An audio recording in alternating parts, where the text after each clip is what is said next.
My husband and I built a new house to live with my parents. Construction went smoothly and it was finally complete. But on the day it was finished, my husband brought his parents. I initially thought they were here to celebrate, but it seemed that wasn't the case. This is where we'll live. Send your parents away, okay? Wow, what a beautiful house. I'm looking forward to our new life here. Sorry for the sudden change, but my parents will be living here. We can't live with your parents, so please ask them to leave. Suddenly, my husband's parents declared they'd live in our new house. Even my husband sided with them. I decided to get back at my inconsiderate husband and his parents. I started by making a call to someone. I'm Madeline, a 27-year-old office worker. I'm married, but don't have kids. Life with my husband, Wesley, has been smooth. Recently, with some financial comfort, I began thinking about my aging parents. After much thought, I decided I wanted to live with them and shared this with Wesley. Wesley surprisingly agreed. It's a good idea. Your parents will be happy, and it's a way to show gratitude. Surprisingly, he seemed to be positive about the ideas and gave me various advice.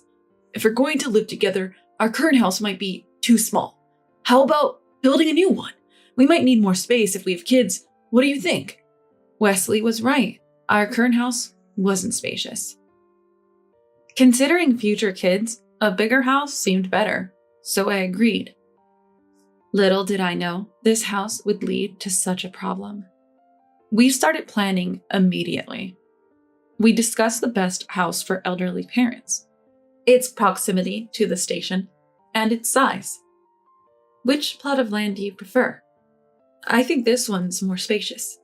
How about this house design? It's barrier-free for our parents, and the many windows will make it bright. I discussed various things like this. Wesley suggested, this plot is bigger, but it's too far from the station. We should consider convenience. Having many windows is great for brightness and openness, but it might be risky during earthquakes. Maybe fewer windows would be better. He gives very accurate opinions. With Wesley's input, and after consulting online and with real estate agents, we prepared to build. It took longer than expected, but we're finally ready. Yes, it was a long process, researching and consulting, but now we just have to wait for it to be finished. We occasionally visited the construction site, but mostly we waited patiently. Finally, the house was done. I excitedly emailed my parents. The new house is ready. Let's decide on a moving date. Then Wesley arrived, but he wasn't alone. He brought his parents. I thought he had come for a housewarming party, and I greeted him and his parents-in-law, wondering, why did Wesley bring his parents when we weren't even in this house? But what they said was unexpected. This is the new house you built? It's quite nice. From now on, we'll live here. Your parents can't. If they come, send them away. This is our new home. Is this the new place? It's beautiful. Thanks for preparing this for us. We're proud of our son. We're counting on you. Show us the rooms. Who has the keys? He said things like that and proceeded to talk on his own. I was confused. This house was for my parents and us. Wesley had agreed. I thought he'd convince his parents, but he said, sorry, but as Mom said, my parents will live here, so we can't live with your parents. If they stay, it won't work. To be honest, they're in the way. I couldn't believe even Wesley, whom I trusted, would say something like that to me. I was so shocked. I couldn't find the words to respond. Then, without asking, they just moved into the new house, started unpacking, and began setting up as if they lived there. Such a reckless attitude. And Wesley didn't even try to stop them. Seeing this, I decided to get a divorce. Later, I confronted him. This house was built for my parents, not for your parents, Wesley. Why are you suddenly saying this? This isn't what we agreed on. But all Wesley did was snort in amusement. Despite my repeated requests for them to leave, they seemed annoyed and even tried to kick me out. I didn't want to live with his parents either, so I left. I kept asking them to either buy the house or leave. but they ignored me. To make matters worse, even after our divorce, they expected me to pay the mortgage. I was furious at both his ridiculous parents and Wesley for going along with them. I immediately called a law firm and hired a lawyer who specializes in divorce disputes. A few days later, I brought the lawyer with me to draft a divorce agreement. Wesley agreed to the divorce itself, but he absolutely refused to leave the house. Even when I suggested he pay the mortgage and stay, he wouldn't agree. Their absurd demand was that they continue living in the house, but I, the one divorcing, would pay the mortgage. Even the lawyer couldn't help but smirk at their audacity. However, when the lawyer told them, "If you continue to live here without permission, the owner, which is her, can sue you," they seemed to reconsider. The divorce agreement included a clause about handing over the house. Following the lawyer's advice, I set a deadline. Hand over the house to me by this date. If you don't, either buy the house or leave, no matter the reason. Though they were submissive in front of the lawyer, as we parted, Wesley and his family gave me a spiteful smirk. I wondered why they were smirking, even after signing the divorce agreement, but it soon became clear. They had no intention of leaving.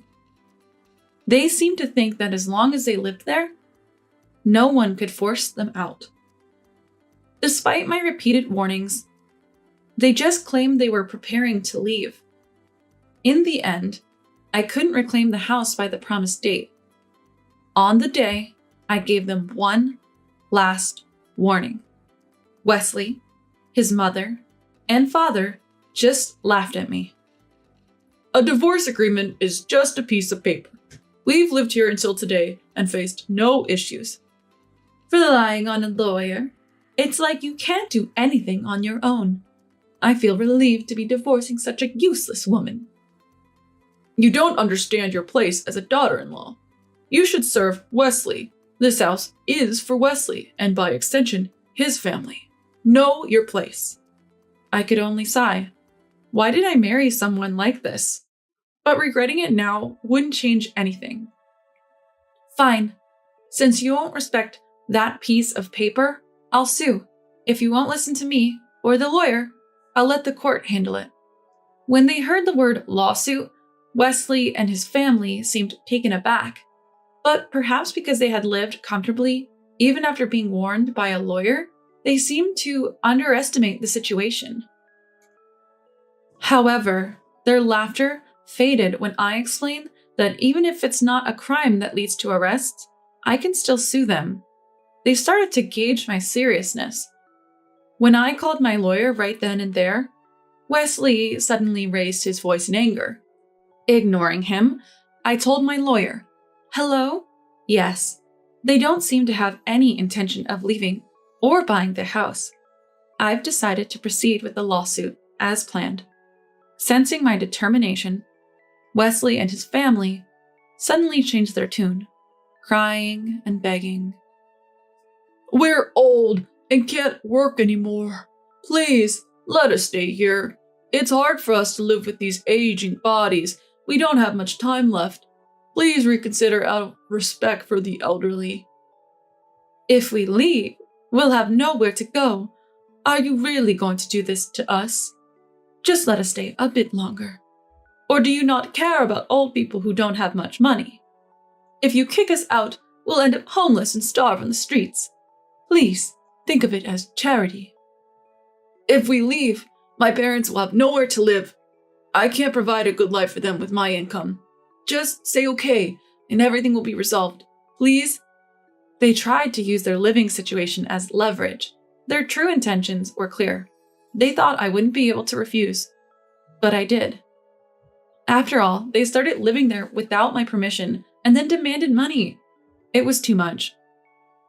I explained my stance with a cold demeanor. How many times do I have to say it? I'm the one paying for this house, and it's in my name. We only put in my name because you had just changed jobs and couldn't get approved for the loan. This house is entirely mine. I even set a deadline in the divorce agreement to give you a choice. But you did nothing. I've warned you over and over. You ignored me, and now you're trying to guilt trip me when faced with a lawsuit? It's ridiculous. They were silent, unable to respond. When I arranged for a moving company to send all their belongings to their original home, they glared at me with hatred. You're like a devil for doing this to old people like us. If we starve to death, we'll curse you forever. Remember that. How can you do this? Don't you have any compassion? What about my parents? It's all your fault. We told you, it's hard for us to work or even live daily. You heartless person. We'll never forget this. They left with those parting words. I kept a straight face, but inside, I was smiling. I thought I could finally have peaceful days, but they started harassing me again. They seemed to hold a grudge, so they began causing trouble at my house. I had anticipated this and installed security cameras. I planned to make them compensate for any damages, but even with photographic evidence and bills, they didn't pay. Tired of warning them, I decided to consult the police. With evidence from the security cameras and photos of the damaged items, the police promised to increase patrols. The police have started to mark people and warn them, perhaps because it's easier to move when there's evidence. Perhaps the police's attention scared them, as the harassment stopped. Finally, I regained my peaceful life. I later learned that they moved to a cheaper area and lived in an old, affordable apartment. They seemed to live beyond their means, and always struggled financially, unable to save. Therefore, they cannot save money. Wesley, frustrated with the situation, reportedly said, I'm the one working, and they're wasting money. Who do they think is earning? They need to think before spending. I can't take care of them anymore, and left them. After some time, his parents came to visit. Do you have a moment? We're sorry for the sudden visit. Can you take care of us? We're old and can't work. Our son left us. You're our only hope. Please take care of us. We'll have nowhere to live if you don't help. We'll end up homeless. We can't do much at our age. Please, can we stay here? We'll do housework or anything we can, they pleaded. Their selfishness was so extreme that I was more astonished than angry. I don't want anything to do with you anymore. Don't come here again. If you do, I'll involve the police. With that, they left quickly. From what they said, they didn't know where Wesley had gone. I wanted to cut ties and forget about it all, but reality didn't let me. This time, Wesley came to me. No matter how many times I refused or ignored him, he kept coming, asking to get back together.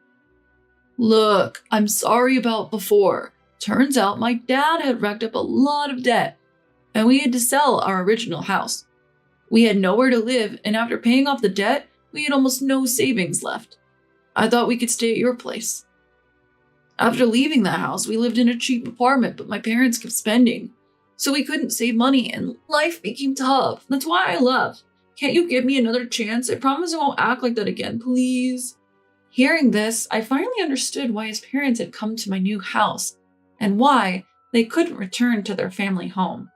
But hearing all this, I felt nothing but indifference. That's it? If you're done, then leave. No matter the reason, I won't reconsider. Just remember that. Goodbye. I tried to close the door, but he seemed persistent. I'll apologize as many times as it takes. I won't give up until you forgive me. I'll prove myself. It seems like he won't give up until I forgive him. True to his word, he seemed determined. Every time I went out, I'd likely run into him. He'd call and email almost daily. He had become a full-blown stalker. He'd even confront me in public, making scenes like, I'm truly sorry. I've reflected on my actions. What can I do for you to forgive me? I promise I won't do it again, making it seem like a one-sided marital spat. Because of this, even strangers would tell me, he's apologizing so much. Why didn't you forgive your husband? His persistence became unbearable, so I consulted the police again. Given our history, they acted quickly. Perhaps the threat of arrest worked as Wesley's stalking finally stopped.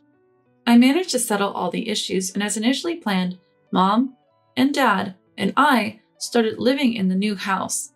My parents thanked me, saying, "We appreciate all you've done to let us live in the house, despite the troubles." Despite the divorce, the three of us can now live happily. I don't know what became of them, but just knowing that makes me feel content. From now on, I plan to lead a fulfilling life while taking care of my parents. A new life in a new home. It's been a challenging journey, but from here on, I hope for peaceful and calm days. I wonder if I've shown enough gratitude to my parents who raised me with so much love. From now on, I vow to be more devoted and make every day count.